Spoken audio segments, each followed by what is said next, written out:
From inspiration to innovation, the new India is on the rise. It's Chay, and you're back with the Oz Arab Media team, and we're privileged to be here for an international business series hosted at the Indian Consulate in Sydney. Come with me and we'll have a chat to a few inspiring leaders who are here, both bringing together the lovely businesses, but also celebrating their culture at a special day, at a special place.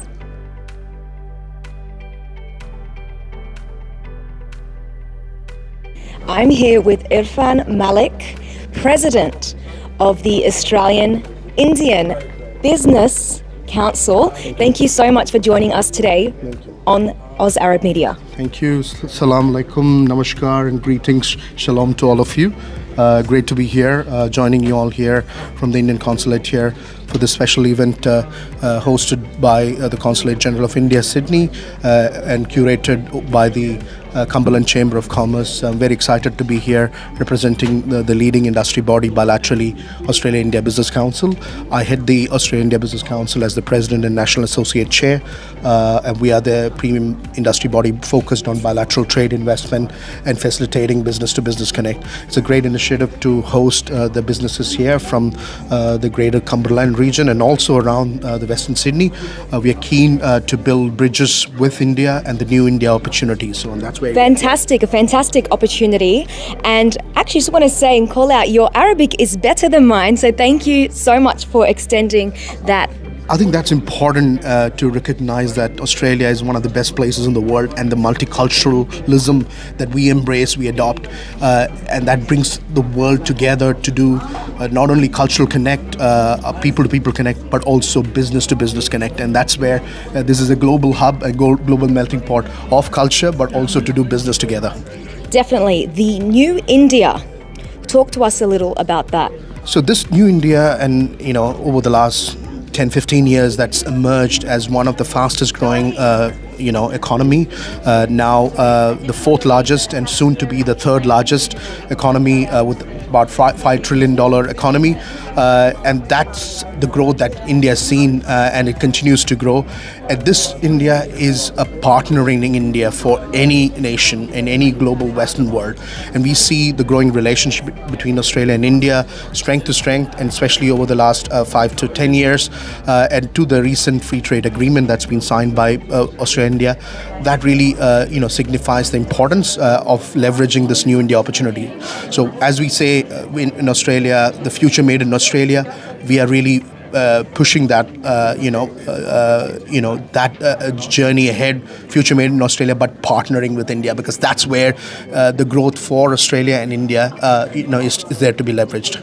And today's event, who could we expect to see here? So we've got a lot of businesses, SMEs, small, medium scale and large enterprises across the Western Sydney region, representing various sectors, about 8 to 10 sectors, I understand, industry sectors, who are already Australian businesses. They are growing and they're looking to scale. And India presents a great opportunity as a market, as a partnering nation, whether to source your supplies or even, with investments, and also to scale to service such a large market. And it's also to partnering with India, not only to service India, but also other markets like Middle East, Central Asia and Africa, which are all growing markets where Australian companies can do great wonders working with India. Fantastic initiative and an exciting new chapter for India. All the best for tonight. Thank you, Salam, and wish you all the best. And for anything, we are here to handhold along with the chambers. We want to do the outreach to all the chambers, all the regions, because there's opportunities for everyone to leverage and partner with India. We look forward to that. Thank you. Thank you. Thank you.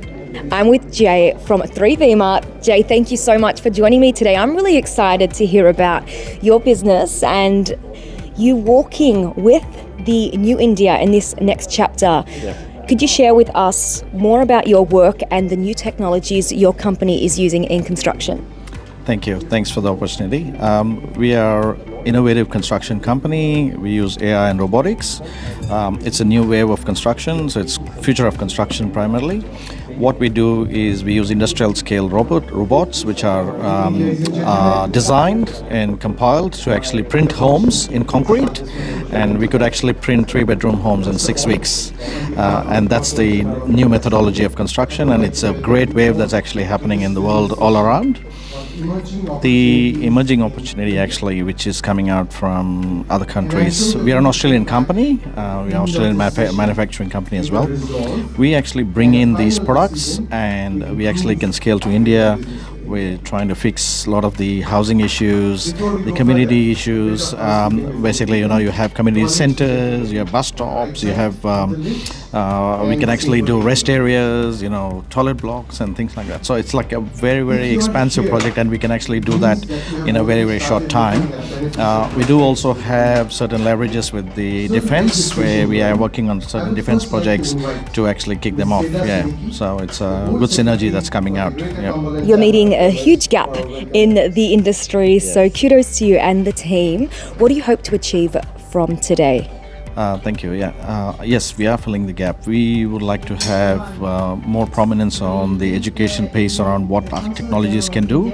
We bring those awareness to people, and then that actually gets into projects which are government and private sector related ones.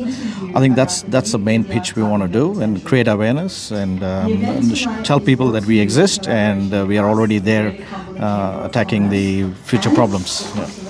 Thank you, Jay, for joining us. Onwards and upwards, and all the best on this next chapter. Thank you very much. Likewise, appreciate the opportunity. Thank you. Cheers. I'm here with Emmanuel. Most of you already know him, but please, for those that don't, please introduce yourself. Thank you. My name is Emmanuel Selvaraj. I'm the president of the Greater Cumberland Chamber. Perfect. Thank you so much for extending the invitation to Oz Arab Media. For most of our viewers, we would be very familiar with India, but this concept of New India, what does that mean? Well, as you know, India is fast emerging to be the 4th or 5th largest economy in the world. And as they become the 4th or 5th largest economy, there are opportunities that are coming up. And the New India is recognizing those opportunities, not necessarily in those big segments like education or software, which everybody knows about, but in areas like renewables, energy, and other areas as well. Thank you. And what is your hope for today? Well, if you look at the Australia-India trade agreement, at the moment we are doing about $50 billion in terms of exports. Now we want to increase that to $100 billion. Now, it is not necessarily the big companies, the mining companies, where the opportunities are. There are opportunities for small and medium-sized companies as well. And these opportunities are not readily available in, let's say, a report from Deloitte. Right? And these opportunities are recognized when we have meetings like this, when small and medium-sized businesses come and meet other small and medium-sizes from India, and they talk to each other, and these opportunities actually come up, right?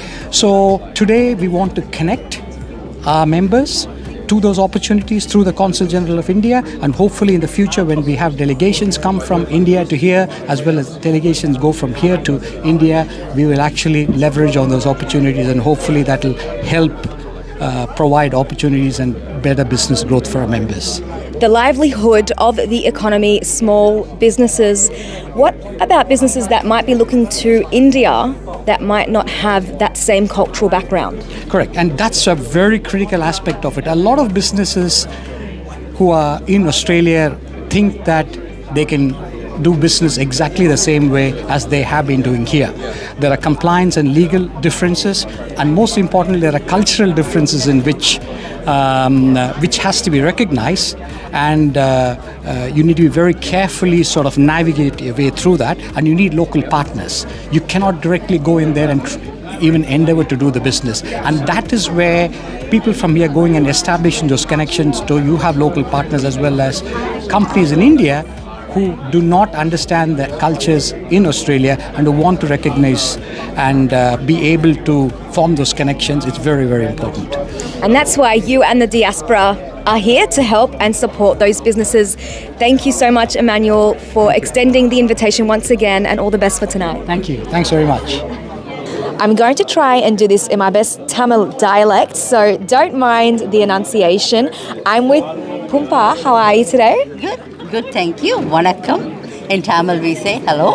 So, our happy and thank you for having me over here. And this is a wonderful event, and I'm really blessed to have come and join this and understand all the various import, export, and facilities which is done by our wonderful Consulate General Mr. Janakiraman. And he is also a Tamil, I'm proud to say, and we are all able to help each other. So that's why I came here to understand this event. Thank you for sharing. Talk to us more about your story, though. I've definitely picked the most colourful person in the room, so beautifully dressed, and definitely a reflection of your beautiful culture. Share with us your story, including your upcoming projects. Thank you for that. I am a community person in the Tamil community. I have been the Australian Citizen of the Year 2023 award winner for the Bankstown and Campsie Canterbury community. That's where I belong. 20 years of community service working in Fusion, Sydney South, where I distribute. I'm also a World Food Champion runner-up. So I cook food, I knock the door and deliver. For COVID, I have delivered around 200 boxes in every suburb by connecting with more people. And that's why the government recognized me and gave me the Australian Citizen of the Year 2023. And I have been doing a lot of domestic violence awareness program currently. And that is what I am more passionate about, is that domestic violence is something, it's a taboo. People don't know what it is. First of all, many of the Tamil women call me and say, how do I go? For all the crowd, I saw you, that you could help me. I don't know how to go, what to talk. I'm shy. And it's a name shame. Like, we don't tell that we are. So I had tried to help them and get connected with the numbers, helpline and everything, which I am doing every day. 2 of them call me and do it. So I would like to do something more about this, and I'm happy if anybody could help me to collaborate with us and do more projects like this. And this is the most passionate one which now I am into, domestic violence awareness, creating for the Tamil women and in general too. Thank you for sharing and joining us today. I'm sure the Oz Arab Media team will be right behind you in supporting your world food programs and other projects you have within your Tamil community. From us here at Oz Arab Media, thank you for joining us. Thank you so much. Your wonderful name again is Chay. Chay. Thank you, and Mr. Shabal and Rami. Chabal. Thank you so much for having me. Very nice work you're doing for the community. I congratulate you and commend you for all this. Thank you. I'm with Susai, or Joe, the Tamil version of Yusuf. So many of you know him. Or Oze. Or Oze Yeah. in Spanish. Yusuf in Arabic. Yusuf in Arabic. Sisa in Tamil. Yes. For Joseph. Go for Joseph. We're here with Joseph Susai. And I just wanted to ask you, obviously you're here representing the Toongabbie Legal Centre. Talk to us a little bit about why you're here and what you want to take away from today. Look, I'm here, as I said before, because I was invited to come here. So I thought I'll come and see what's happening, learning all these new things that's happening right here. And that's one reason. The second reason is that, to see whether from the legal angle, there are going to be problems for people who are conducting business or suffering from involving themselves in business. So we help a lot of people who are in trouble, particularly those who cannot get legal aid, those who are disadvantaged, vulnerable, marginalized. We provide free legal service. There are not too many of us in the country. This is a unique program run by volunteers. There are 15 legal practitioners and about 35 law students who are offering free legal service to the people who are in trouble. So that's what we do. And we are not funded by anybody. So that makes it double the challenge. So we hold annual dinner, we hold fundraising events to raise money to survive, because we have to have the responsibility in getting what they call professional indemnity insurance, public liability insurance, and we have to pay for one full-time lawyer. Then we also have the clinics in Toongabbie and in Blacktown as well. Blacktown Outreach Legal Service operates at the Australian Catholic University, Main Street, Blacktown, and Toongabbie is operating in the hall next to the church in Toongabbie. So we have assisted over 15,000 people the last 17 years. This is our 18th year. We're still going, and we are hoping that the government of New South Wales or the Australian government might, provide us some funds, assistance into the future. We are working on it. We are keeping it going. That's what it is. That brought me here. That brought you here. Fantastic contribution to Northwest Sydney. Get behind Tungabi Legal Centre and please reach out to Susai. After this, how can we best get in contact with you? Well, it's available on the website, Tungabi Legal Centre website, or go to Facebook and you can like it, you can share it and let the world know that we exist for them. I go around selling raffle tickets at the churches and I tell the congregation what we do. And many people come from the congregation seeking help from us. So we are there to help people who are in trouble. And there are a lot of people who get into trouble, sadly, not knowing where to go because, the lawyers, when they go to the lawyers, they always give you what they call a cost agreement. They are not free, they are not a charity. So a cost agreement is the basis upon which they collect the money into the trust account, 5,000, 10,000 and so on. So that money goes very quickly. So we are there to help people in trouble, free of service, free of cost, and that's a very unique service that we have. Thank you for joining us today, Susai. Thank you for asking me. God bless you on this next chapter. Thank you very much. Appreciate your support. So I'm with Vish. Vish is representing Make It in India. Vish, please talk to us about your organization and its important role today. Well, I'm from the Australia-India Business Council. This has been a leading industry body from promoting trade between India and Australia for more than 35 years. And it was founded by Bob Hawke, the former Prime Minister of Australia, and also Rajiv Gandhi about more than 35 years ago. And this is a non-profit organization, and we have more than several thousand members in all over Australia, with number of states like New South Wales, Victoria, South Australia, Western Australia, Queensland. We have and Canberra. We have state chapters, and then last few years they have been also establishing the new concept called the industry chapters. And I am one of the industry chapter chair, and it is called the Make with India. Initially, the Make with India, I will explain what is it about. But basically, if you look at the Australia-India relations, we are now reaching a golden period because right now the target for Australia-India business is in the order of $100 billion by 2030. As on today, we are achieving more than 50 billion. So it is in another 5 years, we are going to sort of double that target. That means we are in a golden period. And luckily for Australia-India relations, irrespective of which party is ruling in Australia, the bipartisan support to Australia-India relationship is enhancing this trade. And that is why we are now into a number of agreements called comprehensive strategic partnerships, and we also have ECTA, which is the economic and commerce and trade and agreement, which we have been implementing, which is now going to be leading into fully comprehensive trade agreement, and perhaps even this year. So what we have identified with Make in India, just coming back to that, is Make in India is a visionary program from Prime Minister Modi's project, and that is basically encouraging all, I would say that company businesses, not only in India but also around the world, to make in India all the products and services and take it back to their country, and then it is for the world. It is not only beneficial for India, but is also for the rest of the world. So this is a vision of Prime Minister Narendra Modi, which we wanted to implement in Australia. So that is why we have formed this chapter, and then we are encouraging Australian companies to partner with Indian companies in many sectors.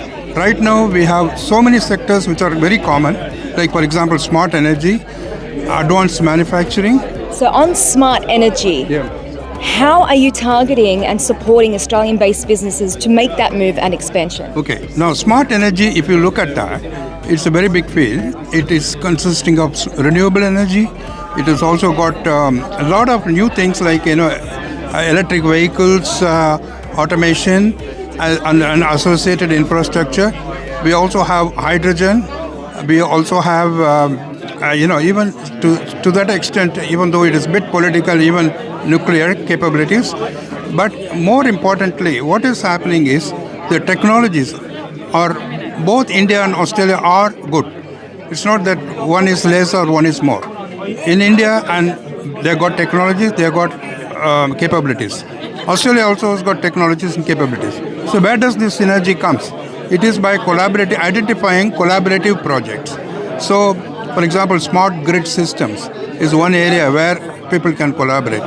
Sustainability is another area where achieving net zero, then net zero is a very important element in achieving the green energy in any country. So there are technologies available in India, there are technologies available in Australia.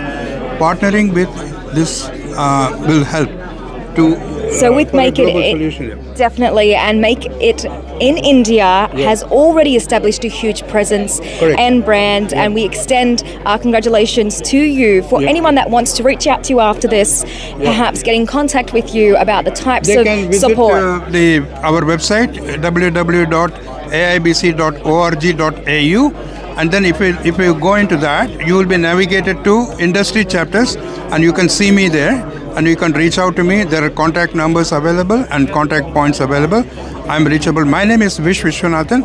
You can any Australian business I would encourage to partner with India, grow with India. This is the message that I want to say, because India is not only growing for itself, but it is growing for the world. So Australia should take advantage of this.